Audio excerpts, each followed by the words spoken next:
Subscribe to our channel, press the bell icon and never miss an update from Latestly. Shri G. Kishan Reddy to move that the bill be passed. I raise to move that the bill be passed. Motion moved that the bill be passed. The question is that the bill be passed. Those in favor will please say aye. Aye. Those against will please say no. I think the ayes have it, the ayes have it, the ayes have it. The bill is passed. मैं दिल्ली जनता को, देश के जनता को भारत के सरकार के द्वारा मैं विश्वास दिलाना चाहता हूं, हम प्रजातंत्र के ऊपर, कॉन्स्टिट्यूशन के ऊपर नरेंद्र मोदी सरकार का पूरा पूरा विश्वास है। हम कॉन्स्टिट्यूशन के द्वारा चलने वाला सरकार है। कुछ सरकार गिर गया, हमारा कारण नहीं गिर गया, आपके कारण गिर गया, आपका निकम्मे के कारण गिर गया। हमारा उस पर दोष नहीं बताना चाहिए, कुछ लोग बता रहे हमारा दोष नहीं है। हम कभी आर्टिकल 356 को यूज नहीं किया। हम कोई हमारा कुछ सरकार खमा है क्या? बहुत कुछ देश का जनता हमारे हाथ में बहुत कुछ सरकार दिया है। केंद्र सरकार हमारे हाथ में, देश का जनता सेवा करने के लिए हम आ रहे।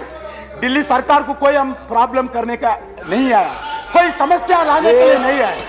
इसलिए मैं आप लोगों से अनुरोध करूंगा, ये बिल ओनली जो एम्बिग्युइटीज है उसको दूर करने के लिए ये बिल लाए, मगर कोई सरकार के ऊपर कोई जोर जबरदस्ती से हम सत्ता चलाने के लिए हम नहीं लाए। इसलिए मैं इस सबसे कुछ लोग मेरे को प्रश्न करके बाहर चले गए, मैं जवाब देने के लिए तैयार।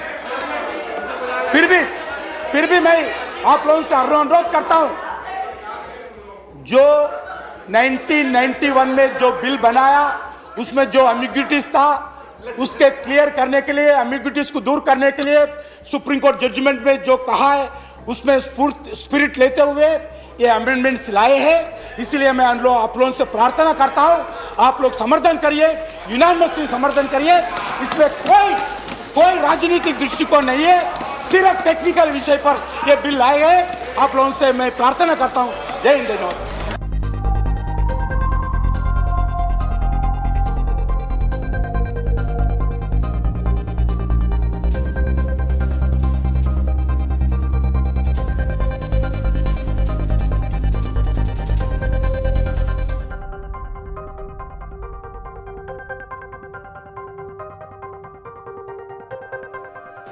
This is the most pernicious, most unconstitutional bill which this House has ever received. And I want to make it good in a very serious way. I am not going to use rhetoric, I'll prove it to you. Make no mistake, friends, this is not about AAP. It is not about Congress. It's not about West Bengal. It's about the fundamentals of federalism. And remember, federalism is the one word not used anywhere in the world's longest constitution, the Indian Constitution. It's not a word used anywhere. You do a Google search, you'll be surprised. And yet, it has been held to be a part of the basic structure of our Constitution, which means that if you and I in this House pass a constitutional amendment saying there shall be no federalism, that constitutional amendment can be struck down as unconstitutional. We have an election, sir, day after tomorrow. But 10 of us MPs flew here.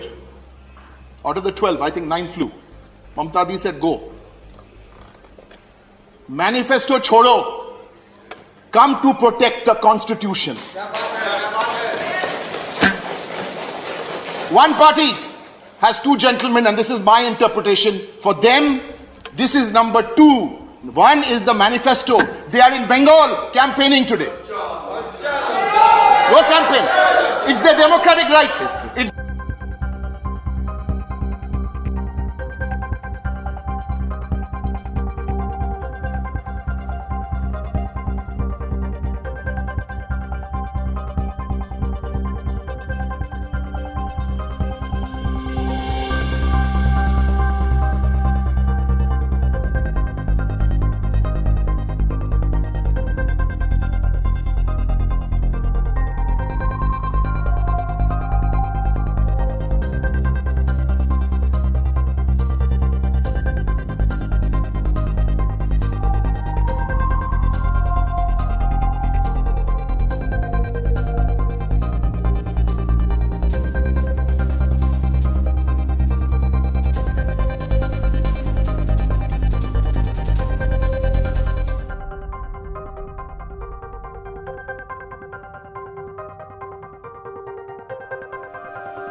और जिस प्रकार से द्रौपदी का चीरहरण राज्यसभा के अंदर धृतराष्ट्र के सामने हुआ था, आज इस सभा के अंदर संविधान का चीरहरण हो रहा है मान्यवर। और मैं आपको बताना चाहता हूं, यह भारत का संविधान है मान्यवर, और इस भारत के संविधान के तहत 69वें संशोधन के तहत दिल्ली की विधानसभा मिली, और उस 69वें संशोधन में आर्टिकल 239A का क्लॉज 6 साफ तौर पे कहता है कि दिल्ली का मंत्रिपरिषद, सरकार का मंत्रिपरिषद दिल्ली की विधानसभा के प्रति उत्तरदायी होगा। यह संविधान कह रहा है, हम नहीं कह रहे मान्यवर। यह देश का संविधान, भारत का संविधान, बाबा साहब का संविधान कह रहा है मान्यवर। और आपने उस संविधान में संशोधन कर दिया बगैर किसी कॉन्स्टिट्यूशनल अमेंडमेंट बिल के। आप एक गैर कानूनी, गैर संवैधानिक बिल लाकर आप इस देश के संविधान को तार तार कर रहे हैं, आप भारत की आत्मा को तार तार कर रहे हैं।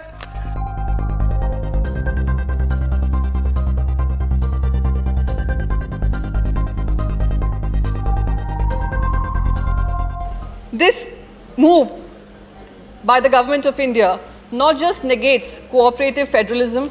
Cooperative federalism is a much often used word by our Honorable Prime Minister of India, but every single day it is trampled in every possible manner by undermining constitutional norms, by undermining democracy, and undermining even what the Supreme Court of India in a 5-bench court judgment had said with regards to this particular issue in 2018. The Supreme Court had also noted that if we continue to pass this, if this bill is passed in the current form, it would sow the seeds of absolutism. This Delhi bill stipulates that the government of Delhi will mean the LG. It also goes one step ahead and says that the LG does not require to act on the advice of the Council of Ministers. The bill also makes it incumbent on the Delhi government to take the LG's opinion before taking any executive action, virtually taking away almost all the powers of the elected government. And let's not forget, sir, the LG is now a political appointee of the union government, and the same is seen across the country with various governors in various states. We have seen them speak out of turn in Maharashtra. We have seen the governor speak out of turn in West Bengal, and this will continue. And what we begin in Delhi will perhaps reach out to various states. So this kind of unchecked power has to be controlled and has to be challenged.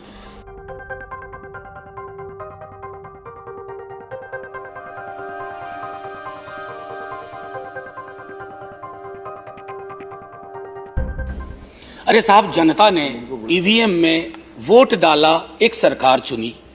आपको वो सरकार अच्छी नहीं लग रही है, आपकी दिक्कतें हम समझ रहे हैं, आपकी परेशानियां हैं, लेकिन जनता के विल को एक्सेप्ट करिए सर। हमने एक्सेप्ट किया कि नहीं? आप पहले 281 पे थे, अब 303 आ गया है, फिर भी हमने एक्सेप्ट किया। ये डेमोक्रेसी की वॉइस है, लेकिन डेमोक्रेसी की वॉइस में ऑटोक्रेटिक एलिमेंट अगर आ जाता है तो डेमोक्रेसी का अवसान शुरू हो जाता है सर। ये मैं आपके माध्यम से माननीय उपसभापति महोदय, अब जब एलजी साहब सरकार हो गए तो दिल्ली के लोग कहेंगे बदले बदले मेरे सरकार नजर आते हैं, दिल्ली की बर्बादी के आसार नजर आते हैं।